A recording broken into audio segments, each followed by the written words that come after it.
Iceland is known globally as a geothermal paradise, a geographically unique place where conditions are perfect to allow cheap and widespread production of geothermal energy.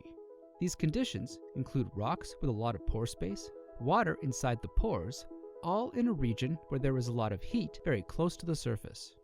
These characteristics taken together create hydrothermal resources.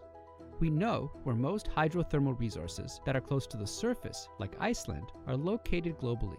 But there are situations where hydrothermal resources exist entirely underground with no surface evidence. No steam rising, no hot springs. These so-called blind hydrothermal systems may exist in many places around the world, much more commonly than is currently understood, which presents the potential to develop hydrothermal, geothermal energy on a much larger scale. So, what tools and data sets can we use to predict where in the world blind hydrothermal exists? What are the methodologies used to develop blind hydrothermal projects?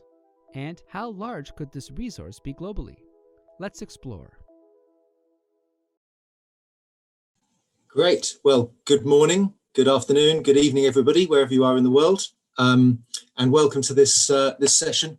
Title of this session is In Search of Iceland Underground, Blind Hydrothermal. My name's Nick Cameron, and I'll introduce myself in a moment. Really excited to be moderating this panel. We've got a great selection of panelists to talk to today, and I really hope this is going to be a great discussion. So, like I say, my name's Nick. I've been working for BP as a petroleum geologist for about 25 years, and recently led BP's look at geothermal that culminated in us making an investment last year. So really excited about geothermal in general, and this concept of blind hydrothermal, as you might have just seen on the video, the idea of exploring for geothermal resources that are not evident at the surface, that are not associated with volcanoes or hot springs or boiling mud pits or anything like that. I'm really interested in that. As an exploration and a petroleum geologist, I'm conscious that in oil and gas, we've, over the last 100 years, we've moved away from needing to look for oil seeps and tar sands and burning cliffs and things like that. We've been able to develop techniques to find oil and gas that weren't evident at the surface. And part of me is thinking, well, how can we do the same with geothermal? How can we go out and find these blind hydrothermal resources that are not associated with hydrothermal, with evident surface expressions? So that's me, and that's why I'm interested. Let's go ahead and introduce the panel. So first, Kirsten, would you like to introduce yourself? Hi, good morning, everyone. It's a pleasure to be here today. As Nick said, my name is Kirsten Marcia. I'm joining you today from the province of Saskatchewan, up in Canada, where we're working on a hot sedimentary aquifer power project for geothermal. Definitely blind. When you're walking across the Saskatchewan prairies, the last thing you're thinking about is geysers or any kind of geothermal resource. And we love the irony that we wouldn't know that this geothermal resource existed here in Saskatchewan if it weren't for the oil and gas industry exploring for hydrocarbons. And so here we are today, now just completed the feasibility engineering reports and advancing towards construction. Thank you. Thanks, Kirsten. Very, very exciting. Let's go to Carl next. Carl, would you mind introducing yourself? Thank you, Nick, and hi, everyone. I'm pleased to be here today. My name is Carl Hyland, and I'm a geologist by training. I received a PhD from Stanford University and spent a little time in oil and mineral exploration before transitioning entirely to geothermal. I'm currently an Activate Fellow at the Berkeley National Lab, and am co-founder and CEO of a venture-backed technology startup called Zanskar, where we're focused on building new exploration tools to de-risk geothermal development. And in particular, we're focused on advanced seismic methods for characterizing permeability in situ and on geostatistical frameworks for guiding better decision-making. I'm especially excited about today's session because I believe conventional geothermal resources, most of which are hidden from view, warrant special attention for two reasons. One, they don't require new blue sky technologies, and so represent the fastest way to add gigawatts of firm renewable generation to the grid within the next 5 years. And two, I believe a robust conventionals industry can provide a long-term foundation upon which to build and by which to finance the development and testing and growth of our unconventionals industry. I look forward to today's discussion. Thank you. Great, thanks, Carl. So next up we have Gazelle. Gazelle, would you like to introduce yourself? So, hello everybody, good morning, good afternoon, good evening. Very pleased to be here with this great panel fellows. My name is Gazelle Izadi. I am a global technical advisor for unconventional reservoir and geothermal in Baker Hughes, based in California. So my background is geomechanics and reservoir engineering. I was introduced to geothermal during my PhD program at Penn State University back in 2009. My experience from resource exploration development, such as planning, well drilling, completion strategies, understanding the fluid flow, stimulating enhanced geothermal system, as well as evaluating the risk of induced seismicity. So currently, my focus is to connect subsurface and reservoir simulation to surface design and turbine construction. We believe through this integration, we can really shorten the turbine lead time. We can assess and mitigate the risk and optimize the performance in order to reduce the total project cost. So we're happy to be here today and looking forward to this discussion. Great, thanks, Gazelle. And last but by no means least, Bob, would you like to introduce yourself to the audience? Thank you, Nick. I thought you were going beauty before age, but it's a real honor to be here with the panel today. I'm Bob Gales. I'm the Chief Geoscientist for the Geoscience Production Group at Halliburton. I'm located in Houston. So I have a team of similar folks, experienced folks in the industry that we covered projects, full spectrum of oil and gas, and I've also had several people who have been involved in global geothermal projects. So I started as a field engineer. A lot of people in this industry that focus on the subsurface. I actually had the pleasure of logging a 200C well not far from where the Utah Forge project is. And I worked on the data acquisition post-stimulation on the Fenton Hill dry hot rock project. So I'm dating myself a little bit. So I've got a long history in playing with geothermal. But most of my career is about 30 years in service industry and with operators has been focused on the subsurface. But the advantage of time is I've got to work on a lot of projects. So a lot of unconventional projects, a lot of hot projects. So I've got to work on a lot of heavy oil steam, where you got a lot of the hot temperatures we have to deal with from a monitoring perspective, well construction. Got to work on several in situ combustion projects. So now we get to really high temperature stuff to play with. And then I've got to work on several geothermal power projects, predominantly high temp, but a couple of low temp ones.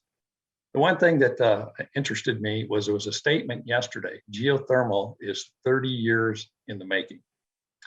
And that made me think of all the stuff that I worked on unconventionals, which I've been in it 40 years and I've been doing unconventional since I started. So it's been tight gas all the way through to where we're at today. But the thing that stands out from that is the constant goal for improvement, the knowledge, the technology, the implementation, integration. And I look at it, the Barnett Shale took us 17 years to reach success. So it relates to our 30 years. If you look at what we do today with what we've learned, we've shortened that learning cycle. So when we go to new plays, we get the right information early in the cycle so that we can actually plan to optimize well placement, type of completions, type of stimulations. All that's driven the cost down and the efficiency up. So I see the same type of thing happening at geothermal. I'm quite excited to join the panel today. Great, thanks, Bob. So really exciting topic to get our teeth into, this concept of blind hydrothermal developments, as opposed to, and I'm sure the audience, you will have seen the panoply of different topics of geothermal that are on offer this week. You know, hot dry rocks and EGS systems and all sorts of things. But today, let's focus on this concept of blind hydrothermal resources. So, Kirsten, it sounded from your intro there like you're as somebody already working in this vein. Perhaps you could start out by saying, well, what are blind hydrothermal systems and what characteristics do they have? Well, certainly from our perspective, what we've been looking on is that they're just not obvious, right? I mean, these are systems that, you know, obviously often deeper in the ground. In our situation, we're focused on a hot sedimentary aquifer. So we're in the Williston Basin. The Williston Basin is a large sedimentary basin that hosts here in Saskatchewan potash resources, our oil and gas resources. And at the very bottom of this basin, before you hit the Precambrian shield, is a deep hot aquifer that was drilled numerous times by the oil and gas industry. So in some ways, maybe not blind, because people did know that there was an aquifer there. But if you're in the oil and gas business, the last thing you want is water. Water is an operational cost versus something that's going to provide you revenue. Or that was the historical thinking. And so I think it's almost this kind of like a double meaning of the blind. Like it's blind in that you can't see it from surface for sure, but also blind in that there's an industry that ignored it. So here in Canada, our wells are actually public knowledge. So when you drill a well, you have to submit that information into these public well bases. So we were able to go exploring using a laptop. And so we were able to determine that heat resource was there.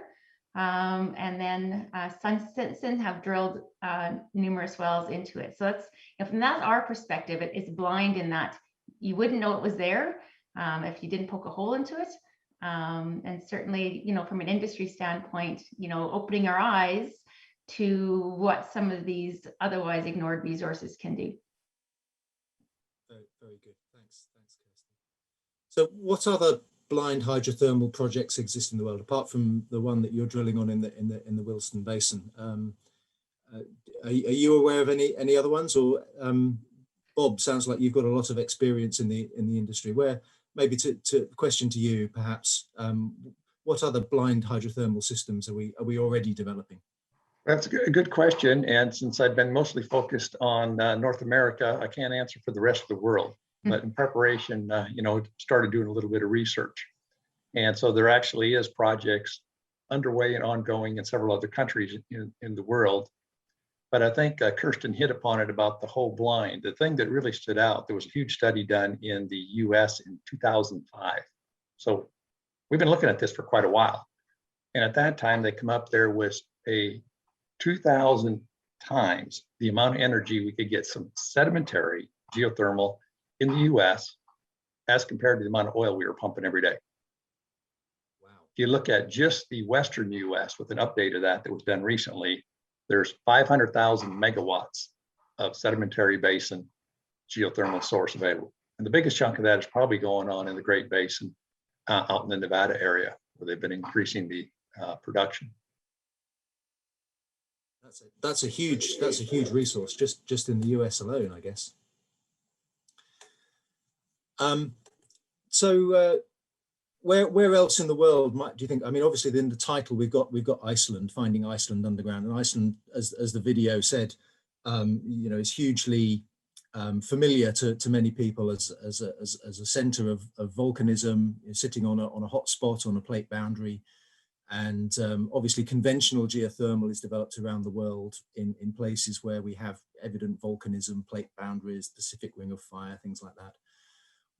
What sort of settings in the world do we think that we might find? Where would we go looking for these sorts of hydrothermal resources? Carl, you've got some expertise and some background in exploration and geophysical imaging. Where do you think we ought to be looking if we're going to go and find this sort of thing? Yeah, no, I want to also point out that, within these blind resources, we have different types and plays available to us.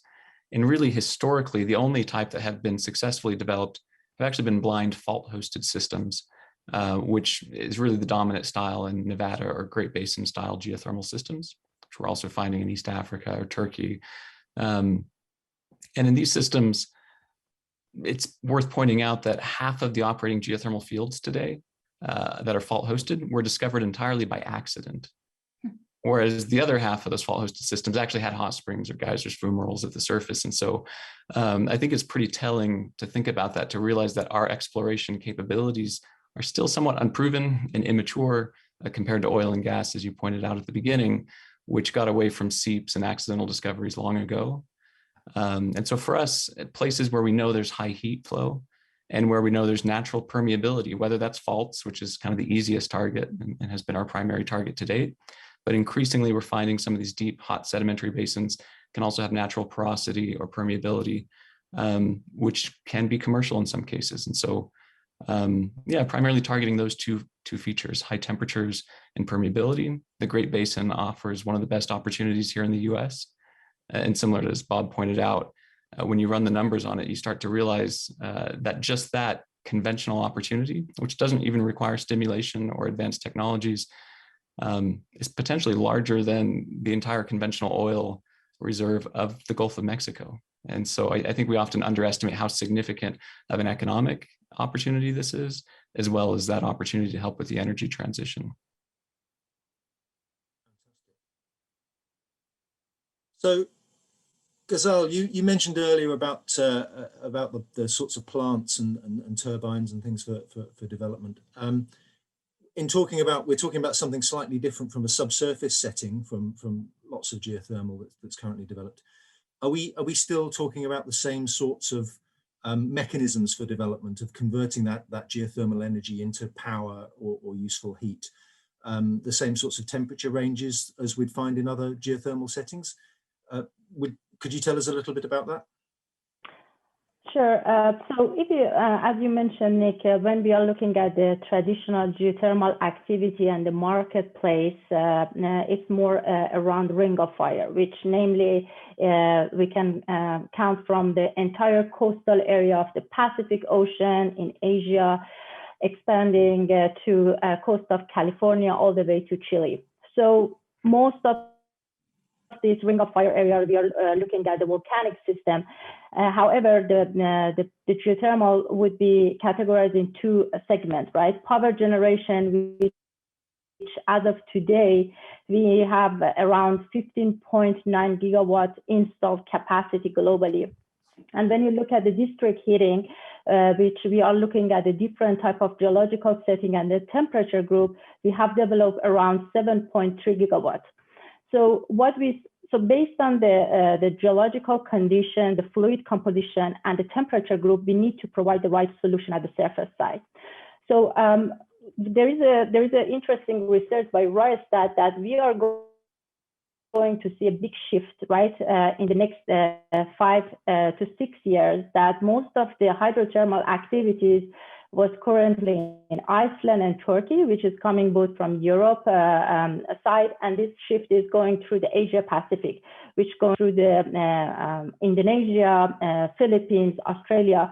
So I think one of the key components that Carl highlighted is understanding the fault system, because they bring different type of geological characteristics, porosity and permeability, temperature, and the fluid type and the quality of the fluid, which we are talking about the pure water, hot water, or maybe in the combination of the fluid and steam.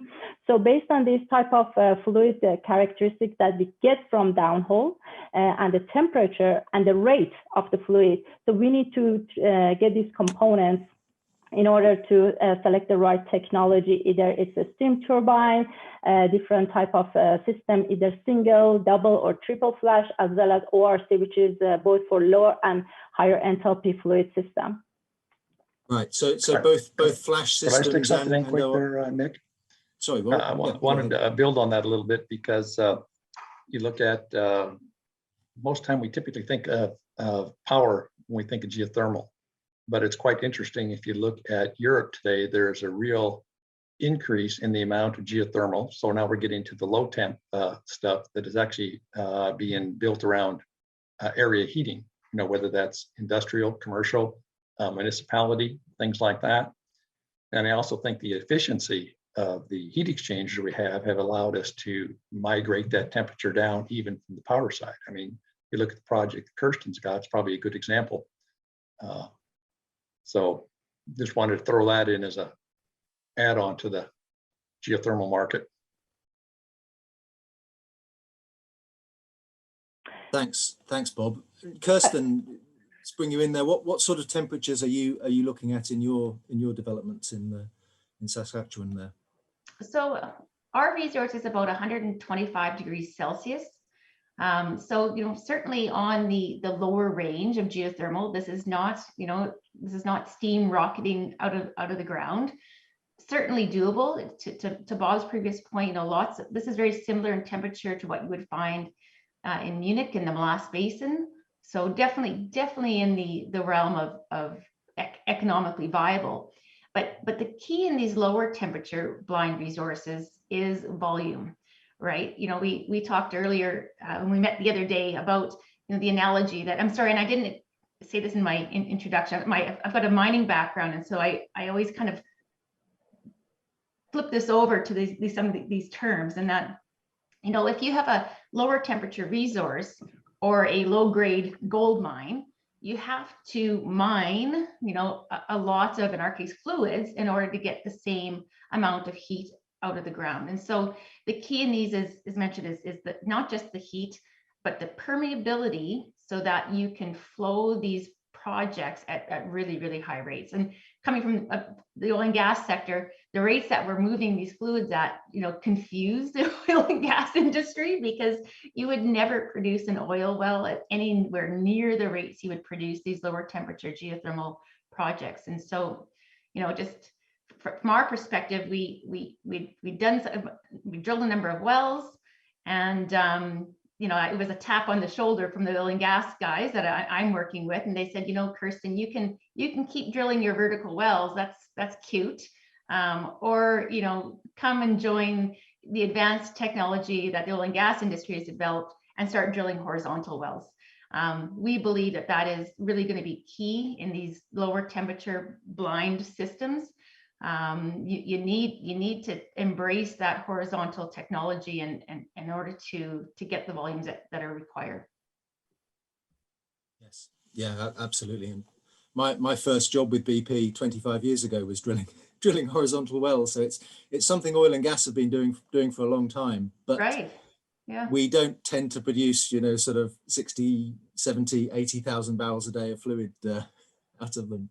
No. So it is. But you mentioned their permeability, and maybe that's the elephant in the room. We all know as geoscientists, we know the deeper you drill, the hotter the earth gets, but the hotter the rocks get, and the longer they're kept hot for, the more cemented up typically they become. Your limestone turns to marble, your sandstone eventually turns to quartzite. You lose that intergranular porosity. You may have some fracture porosity, I think, as was mentioned earlier, or those fractures may form and then get cemented up again. So how do we go about exploring for, maybe these are anomalous settings that we're looking for, to find where porosity and permeability has somehow been preserved despite being hot and having this hot water sitting in it? What are the sorts of things, if I were an exploration geologist, I ought to be going and looking for in databases or data sets to find out? Carl, is that something that we can see seismically, or are there other sort of remote sensing tools that one might bring into that question? There's certainly been a lot of progress in the last few years in seismology. You've seen in oil and gas the advent of much larger nodal arrays where the cost of seismic acquisition has come down orders of magnitude. So we can get unprecedented resolution into the reservoir. And simultaneous with that, we've also seen huge advances in our ability to process these data sets, to extract meaning and data from these very large data sets using machine learning and just brute computational force. And so we're beginning to get to the point where we can extract fracture properties and characteristics of permeability from that. But I think also at kind of that regional scale, when you're really looking for greenfield or even just combing through existing databases, there's data we can pull from existing well sets or from regional studies on compaction curves or the characteristics as a function of temperature as to how sealed the pore space would be, as you were pointing. And I think there's really this trade-off. The higher temperature resources are great for the power plant and turbine efficiencies at the surface. You don't need as much flow, but the higher temperature you go, the more our drilling capabilities start to break down, and the harder it is to find these, particularly for sedimentary resources that aren't already sealed or where they haven't precipitated out too much silica or other minerals within the opening. So I think, as Kirsten pointed out, we're sort of in this, we have this new opportunity to go after low grade resources. And I think back to the old gold explorers would be shocked at the kind of mines that we turn online in Nevada today, where it's half a gram per ton, half a part per million. They were looking for nuggets 100 years ago. And I think in geothermal, there's a similar thing that happened where our early explorers were looking for very high temperature, very large geyser style resources, and maybe overlooked a lot of these lower temperature resources and didn't quite comb these databases in the way that we can now, and the way that Kirsten's group has done. One kind of last thing I find useful to put this into perspective in terms of how much flow we're looking for are really two comparisons. One is the value per barrel of fluid that we produce. And then two is just the kind of minimum threshold we have to make a viable well, a commercially viable well. So we know oil can sell on the order of $50 a barrel. Right now, it's probably closer to 70. Whereas hot water that we produce from these fields, we're much closer to 10 to 15 cents per barrel. So 1/10 of a dollar. These are orders of magnitude less valuable fluids that we're producing, which means we have to produce them at orders of magnitude higher flow rates. And for example, today in the Permian Basin, a successful well, stimulated horizontal legs, you might get just over 1,000 barrels per day. In geothermal, most of our commercially viable wells for conventional systems are 30 times that, are 30,000 barrels per day.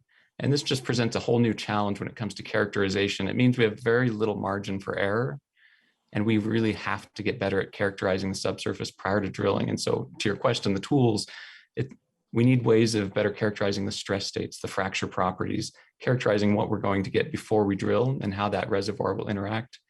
I think it becomes especially important for geothermal. Very good. Yeah, that's a great point. I hadn't thought about that before, about the sort of the value of a barrel and then the difference in flow rates. I like that. That's a really good way of thinking about it. So if that's the sort of the pre-drilling interpretation and analysis, Bob, you mentioned earlier about wireline logging. Your days, I guess you started out in the logging truck. What are the tools? Do we have the tools that we need to, having drilled a well? And as Carl says, it's vital that we can produce the well hard, and we can understand where that production's coming from. I guess particularly in a fractured setting, understanding where the fractures are occurring. Do we have the sorts of downhole tools to be able to help us with that? Depends on which market we're chasing. So you look at true, right? If we're looking at conventional high temp, 200C plus is all of a sudden the arsenal of tools is limited. And so you look at an LWD wireline today, 200C is about the limit that you can get. But if you look at the broad assortment of what we're doing with the EGS side of the arena, where we start addressing a lot of the stuff below 200C, all of a sudden you get this huge arsenal. There's very few limitations of what we can get. And so first and foremost, and I think Gazelle can really expound upon this, is getting good information to understand the stress environment, the fractures that exist. And so then there's all the data that goes with that. Then the second part of it, now we've got the well. What are we going to do? And it's a new well to understand the connectivity of it, the volumes of it, what kind of testing, whether that's injection testing, production testing, and then be able to monitor over time. And that's one of the areas where things have improved significantly with the drop in cost in fiber, the temperature increase in fiber. So there's a whole lot of things I think that can tie together.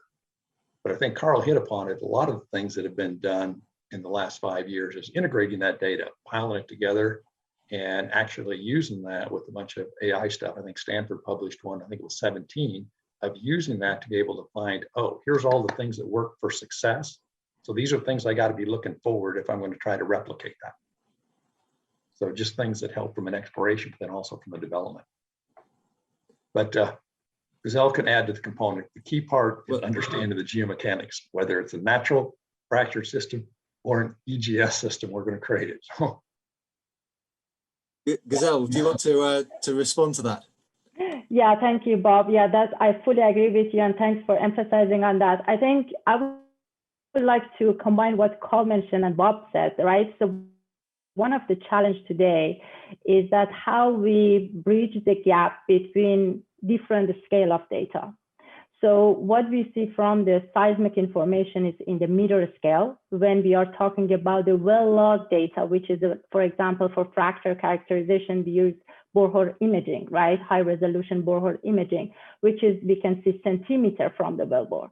So how we bridge the gap from the wellbore wall to the formation and your reservoir. So there are technology developed that we can go around 30 meters to see the formation, to see the fractures in terms of orientation, intensity, and the type of fracture. Is it open or closed? So what we learn in unconventional, as Bob mentioned, the accelerated learning in unconventional was amazing. The type of technology developed for the complex geology and the geological setting and the fracture system needs to be understood, because if we don't have hydraulic fracture interconnect to the natural fracture, we don't have the right volume around the well to suck the hydrocarbon from the formation. So I think there is a lot of similarity between unconventional development and geothermal. So this type of technology needs to be deployed because in geothermal, we are dealing with a different fracture system. We are not hydraulically stimulated. In some EGS cases, we are starting to apply fluid propellant to create the hydraulic fracture in 100 meters, right? Which we haven't done it before. Most of the stimulation techniques in geothermal is shear stimulating, that we are pumping the fluid into the fracture, we open up the fracture, and we shear the fractures to create the permeability and open up the fractures. So I think this technology, which we call it deep shear wave images, which is the acoustic tool, cross dipole, there is always a limitation on the temperature, as Bob mentioned, right? When we are dealing with a high enthalpy fluid, and the hot rock.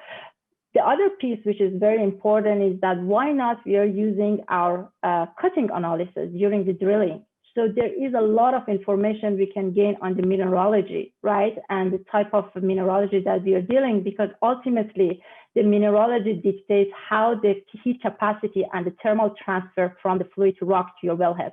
So there are low-hanging data acquisition, multi-scale data evaluation is available for us that we can adapt from unconventional to geothermal. So Bob, I hope that I answered and follow up what you mentioned. And That's great. So you mentioned that the stimulation word there, and that's obviously, I mean, talking about these well rates and the typical permeabilities and the need to produce such a high volume of fluid. That of course is now de rigueur in parts of the States and has been widely developed in unconventional settings.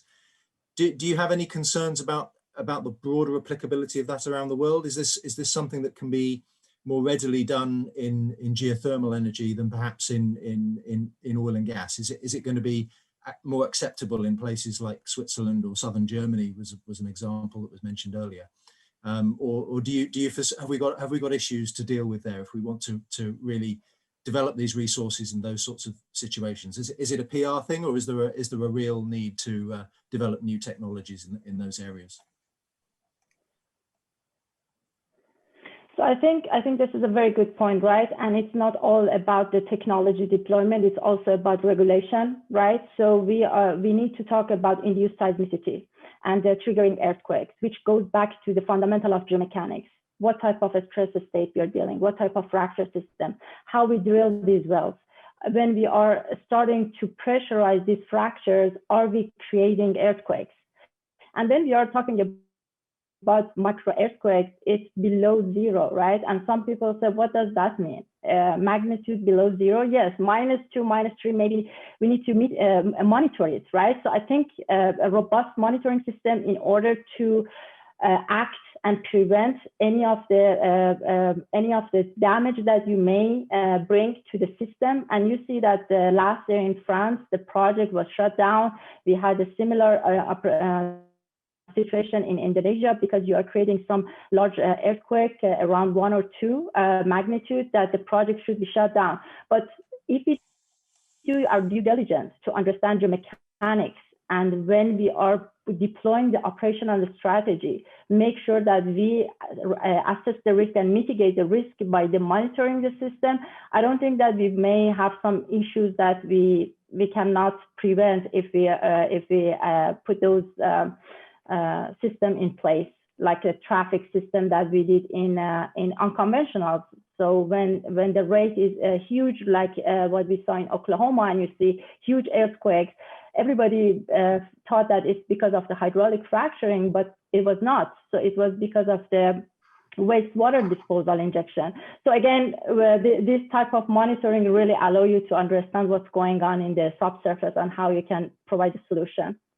One other comment, Nick, your comment, do we need to be doing PR? I think everything we do, we need to be doing PR and engaging the community. It's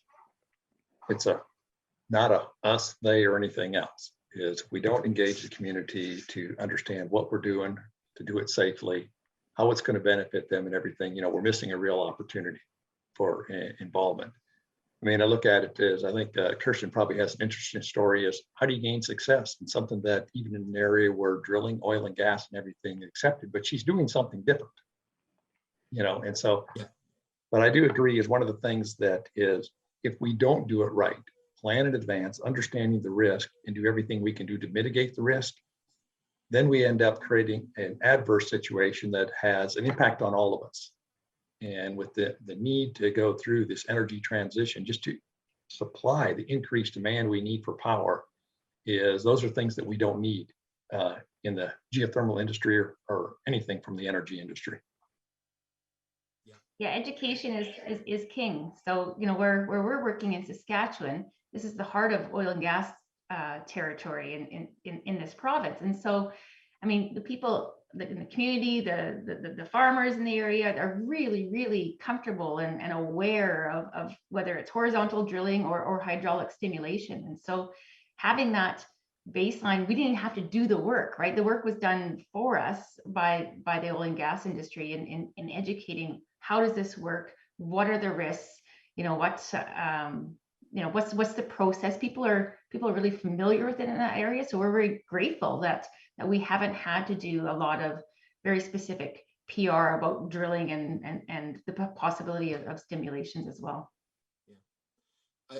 I mean, I'll mention it briefly here. It's not really blind geothermal, but the team that have developed, we've now got a geothermal development in the UK at United Downs, and congratulations to that team there.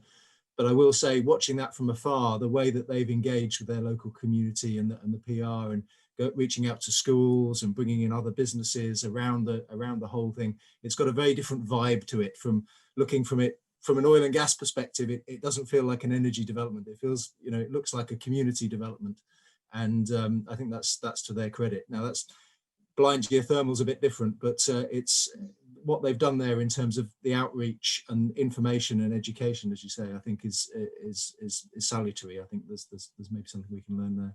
Right. Are there any other risks that we need to think about apart from, you know, induced seismicity or anything else?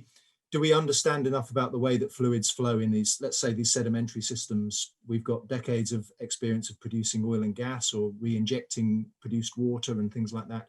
What are there any other risks, and how do we have the tools that we need to be able to manage them? Gazelle, maybe that's oh, go ahead, Bob. I was going to say, one of the things that is constantly improving is the ability to model for the new EGS systems, particularly whether you're creating the connectivity or you're doing closed loop systems.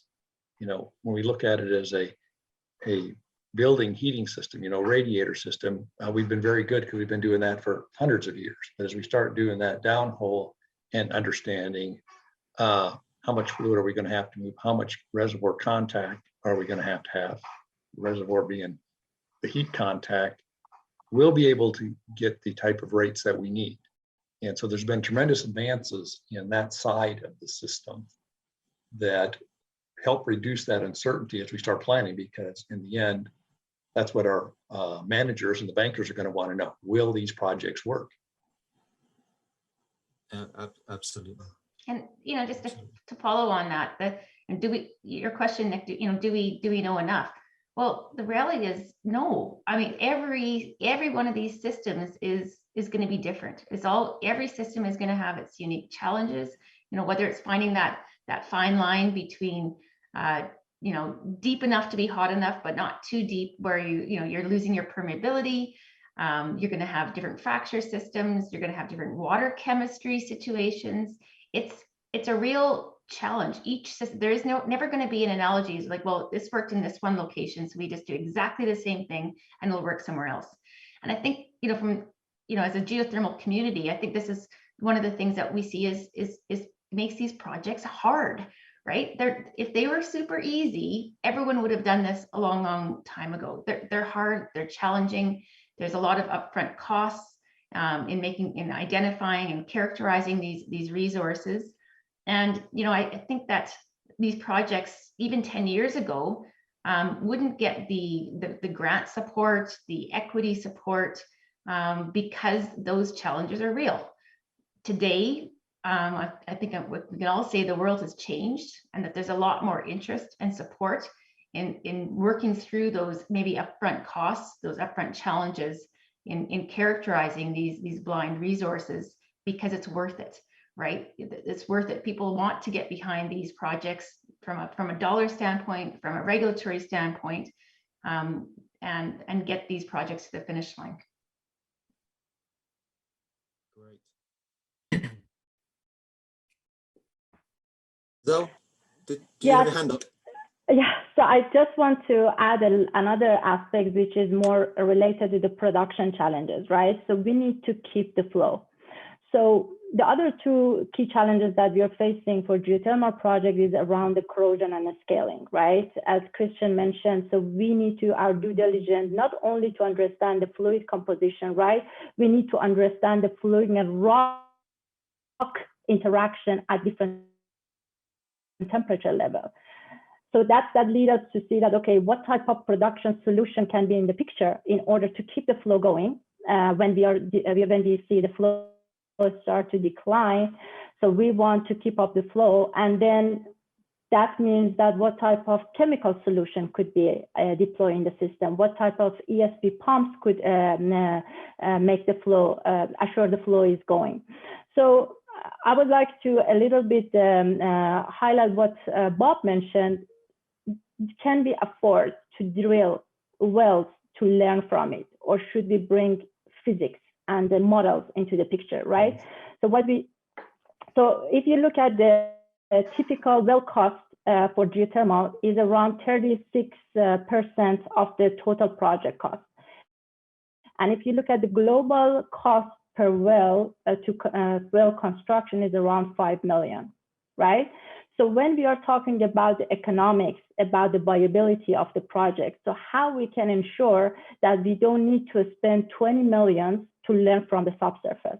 So spending the right data acquisition plan, bring the right modeling techniques, right, both from the data-driven and physics-based, is really accelerating the learning. And this is exactly what we learned from unconventionals, right? So the well that we are drilling in Middle East is around $8 to $9 million, right? In US it's 4 million. So this is how we need to move faster and do something different in the area. This is more complex and it's more costly, right? The duration, the challenges during the well construction, and in geothermal, it's a lot of risk is during the drilling, right? So today in Marcellus Shale, we can drill the horizontal well 10 to 15,000 feet in a week. And when you look at the vertical well in geothermal, it takes between 45 to 100 days to drill it and complete it. It's because of the rate of penetration, because of the lot of circulation loss, the mud loss, the life of the drill bit. So it goes back again to the subsurface, right? What type of geomechanics, geological understanding we have in order to design the whole system better, in order to bring the operational efficiency and the reducing the cost.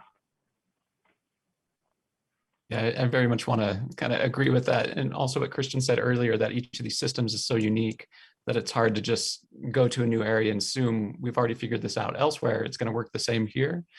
I think when you watch the Unconventionals history in oil and gas, we entered a lot of those basins, whether it was the Bakken or the Williston or the Permian, thinking, oh, we figured this out. We know where the source rock is. It's all going to be homogeneous and we just have to engineer it, right? You almost don't need geologists anymore. But I think once the money was spent and the wells were drilled, we quickly learned that there were only a few winners, really, and that there was a lot more heterogeneity, even in the geology, than we were anticipating. And I imagine we're going to find the same in geothermal. And that's part of kind of the exciting challenge ahead of us, but also the opportunity we have is that both on the engineering side, we're going to see significant cost declines in understanding how to engineer and design these well systems. But also on the geology side, I think we're going to start to find that there are these sort of fairways or sweet spots even within our hot sedimentary basins that we've already identified. I think you hit we know upon that the world is Carl. not a layer cake, don't we? It is heterogeneous. Sorry, Bob, you were going to say something. Well, I was just saying is, I think it was Carl's choice of words, is there was this period when everybody thought we could just execute the same thing over and over. But I think there was something else we learned out of that, is if we follow the same type of process and realize that we have to make sure we get good information early in the cycle on this, and this. That way we can direct what we need to do that's different in that basin. I think it took us a few basins of stubbing our toe and a few expanded areas that we thought were going to be great that weren't, to learn that. So I think that's probably the biggest thing, is you have to ask enough questions on the front end.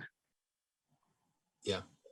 And I think that's something we've learned in oil and gas. The drill bit, however much you reduce your drilling costs, it's quite an expensive way of finding things out. So as Gazelle was saying about the modeling and Carl was talking about the geophysics, I think, the more that we can do to reduce uncertainty ahead of the drill bit prior to making those big multi-million dollar drilling decisions,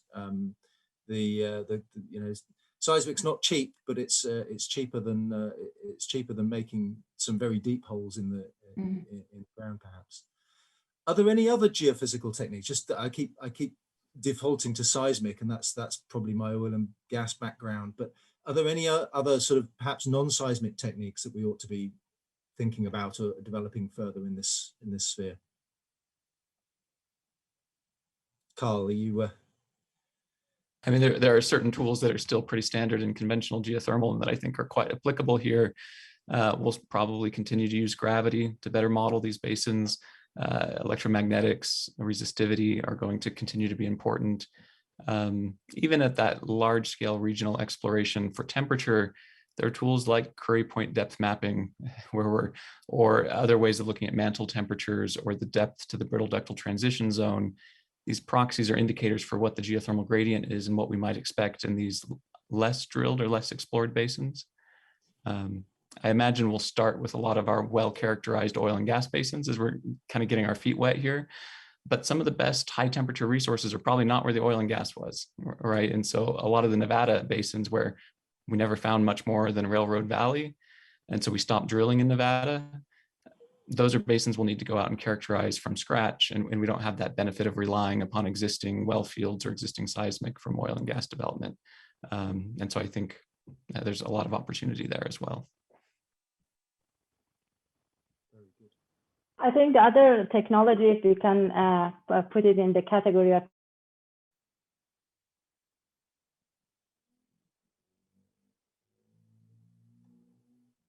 Hi. Have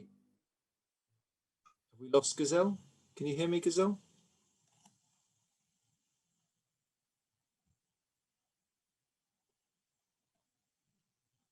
I'll just pop in with a quick story. Gazelle becomes unfrozen here. Just for some humor, in oil and gas, when you're looking at your well logs, there's certain indicators that you're looking for oil, right? You're looking at the gamma. Well, for us, we were always kind of laughing because we had to reprogram our heads to watch the gamma go the other way, right? That's for us, it's like because we're looking for water, not oil and gas. So for us, in a well-established oil and gas field, the logs will show you where you've got permeability and where you've got water. Very, very, very good. Well, hopefully Gazelle comes back in, and we'll get to hear her point in a moment when she comes back in. I'm looking. we've got a whole load of great questions coming in here from the audience. So maybe I can turn my attention to some of these perhaps. So there's a question here about, we haven't really talked about reservoir pressures. So are these generally normally pressured systems that we're talking about here? And is there potential for sort of multi-phase fluids within the systems? Is that something that you see in the Wilson Basin, Kirsten? So pressure. So this is an interesting comment because we are such a big water moving project, trying to find the right balance on the production and the injection side is really key. Because with any kind of large fluid moving project, it involves a lot of pumps, and those pumps use a ton of power. So trying to reduce the delta P between the production and the injection side is actually one of our biggest challenges that we just worked through on our feasibility engineering, and trying to design that well field so that, you know, to make sure that we had the smallest change in pressure. In our situation, you know, the wells don't flow to surface; they flow to about 300 meters from surface. So, you know, you have to pump them. They're not pressured so much that it's going to flow to surface. But the challenge is if it's really, really overpressured, well, then you're going to have a real challenge on getting your injection fluids back into that same formation. So yeah, I'm glad you asked about pressure. Pressure is probably as important as the permeability and the chemistry, and all of those factors balance together to find the appropriate way of developing a field. Interesting stuff. Yes, Carl, wouldn't you say that most of the discoveries that thus far tend to be at hydrostatic or below? You're on mute, Carl. Apologies. For the fault-hosted systems, I think that's correct. I'm less familiar with the sedimentary basin systems that have been explored or developed. It's one of the things that one of the areas of interest is the Gulf Coast, is because of the overpressured saline reservoirs. You know, that we'll have this ability to get flow right away, but then it becomes an issue like you mentioned, Kirsten. Am I going to have sufficient flow for long-term production naturally, or am I going to have to figure out how to inject all that water back into the same formation, overcoming that pressure? Yeah. Here's another thing we haven't really talked about, is about the availability of data. And I guess, so the question is, lots of countries and companies worry about intellectual property. How can the geothermal community share more data? How can oil and gas companies be encouraged to share their data about where these systems may be located? And maybe that's something like, Kirsten, you were saying earlier, you know, these are wells that have been, the basin's been drilled a lot for oil and gas. You need that information from those oil and gas wells to say, actually, there's a geothermal prospect here. So how can we enable that? What needs to be done to stop the big bad oil and gas boys? And I can say that working for BP. How do we stop the big bad oil and gas boys sitting on the data and keeping these things hidden from everybody else? That's a great question, and I think probably, I mean, we're so fortunate here in Saskatchewan that data is public, so I haven't had to work through that challenge. But I think if you look across the border, just into North Dakota, it's a different world. There's, you know, if core doesn't get saved, there's a lot of data that gets lost. So I think now, as we look through potential partnerships with those oil and gas companies, I think there's the opportunity to be, and I don't, you know, I know there's a lot of phrasing around energy transition. Well, if you're an oil and gas company, that's not necessarily the phrasing you want to hear. And I think if we adapt partnerships through energy diversification, those oil and gas companies might see a lot more value in sharing that data and supporting another energy project that they could support within their energy portfolio.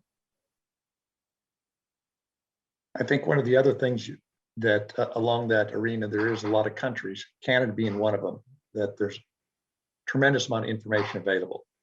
You look at the US, not so much. I mean, there is a fair amount, but how do we get kick-started or shorten that learning cycle in the unconventionals? There actually was a series of consortiums that were built. So it was actually, we created within the industry mechanisms to exchange that information. And so I think that's what's going to be driven by whether you want the culture or the mindset of the companies, the countries themselves. The countries may come out and say, hey, we want to accelerate this and that this type of information has to be made available. We don't know, we don't make the policy. But I think there is things we can do as the industry. Conferences like this, I mean, Jamie and the entire board setting this up as a mechanism to exchange information is just the tip of the iceberg. There's a lot of good discussions on the panels I've sat in already, and I'm sure I'll learn more the rest of the week.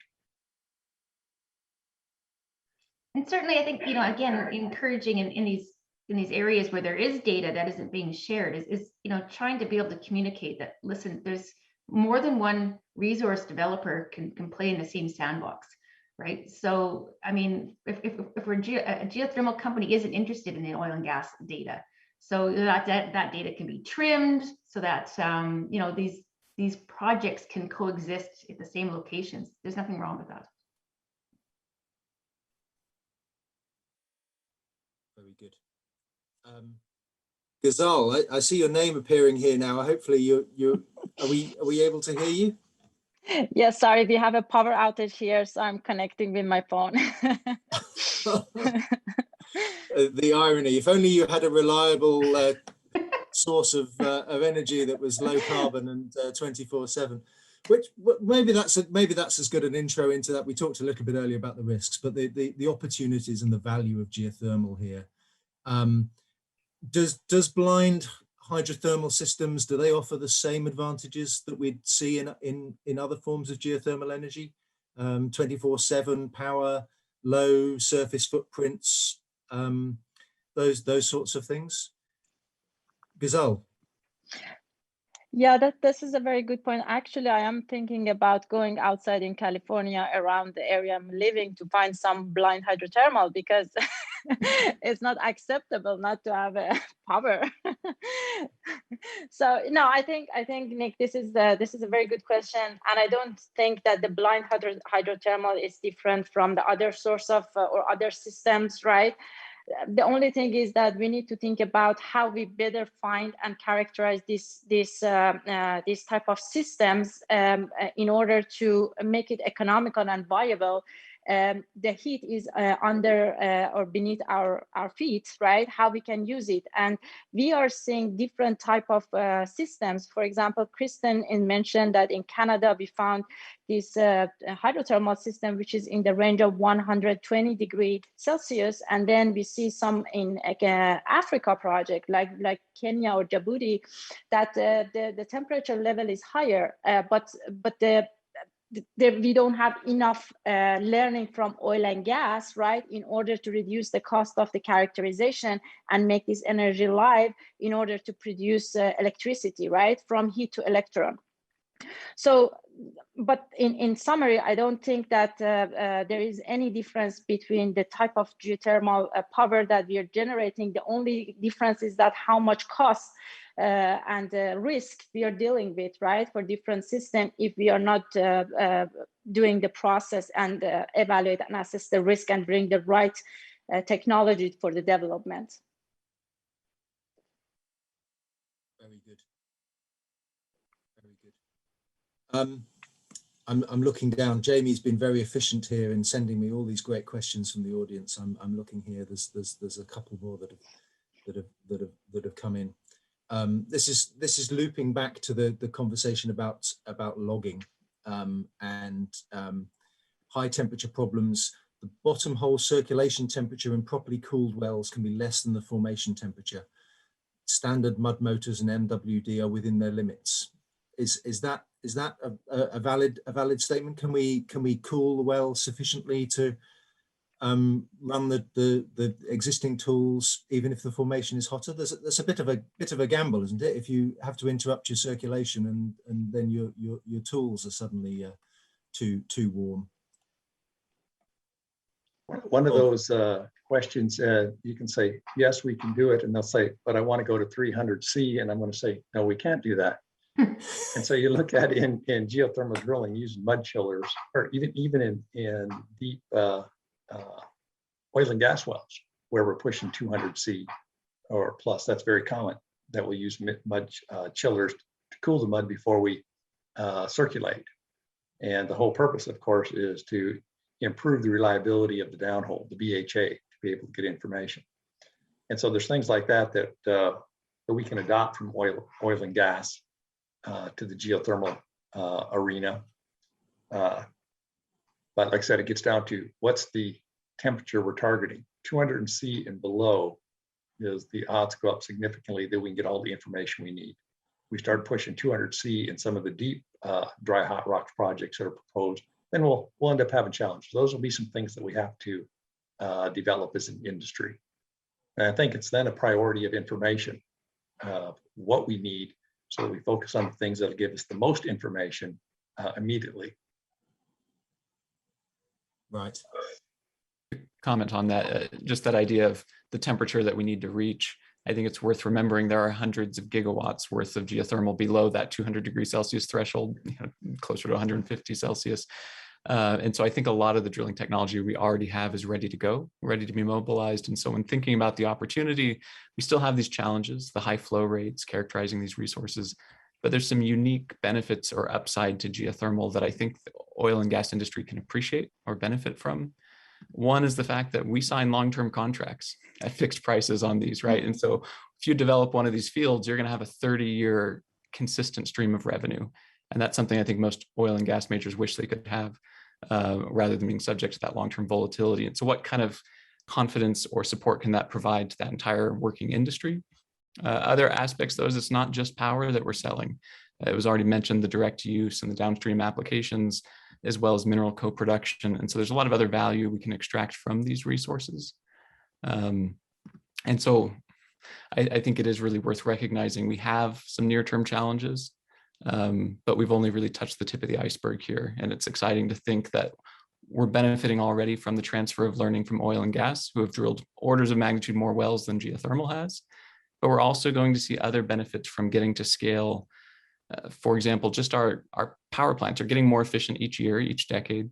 But imagine if instead of installing gigawatts, we were installing hundreds of gigawatts of these. How much more would we see the cost decline for the topside engineering and the operating costs?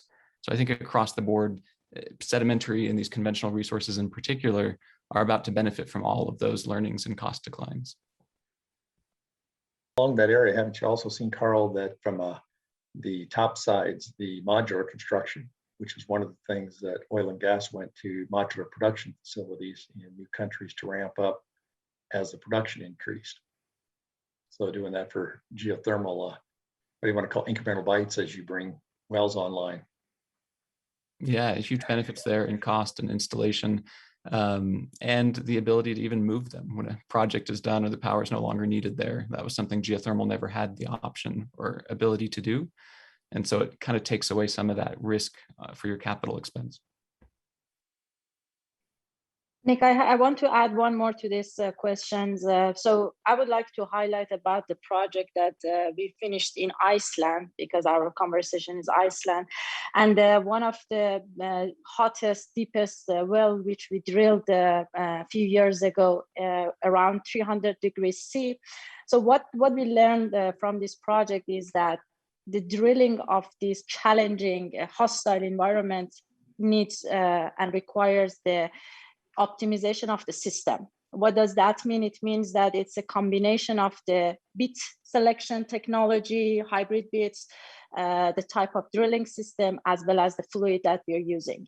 So when we are talking about more hotter and deeper rock, it's more abrasive, it's the quartz content is higher, it's more challenging to drill these wells.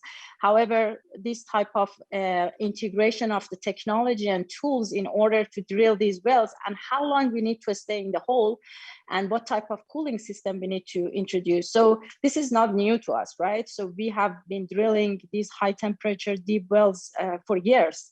But again, as Christian mentioned, each system is different, different types of understanding is required, but the technology advancement, both in geothermal and unconventionals, is really help us to really get into this system and produce heat and electricity for the future of the geothermal development. Thanks, Gazelle. So we're nearly out of time here. Jamie is frantically messaging me that we need to come to a close. So what I will do though is to go around. Let's go around the panel and let's give everybody, if in 1 minute, your sort of closing statement, your closing thoughts on the topic. And let's start with Kirsten. Closing statements. Well, I think these are exciting times. I think that, you know, I'm new to the geothermal industry. I guess it's been 10 years, but what I've learned in this 10 years is 10 years ago, a lot of these projects didn't make sense because there wasn't the support for these projects. There wasn't the interest. And as a consequence, they just seemed too hard, right?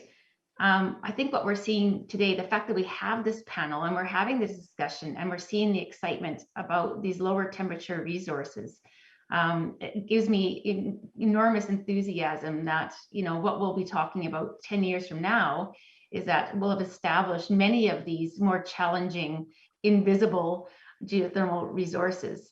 I think this is really exciting times for this industry.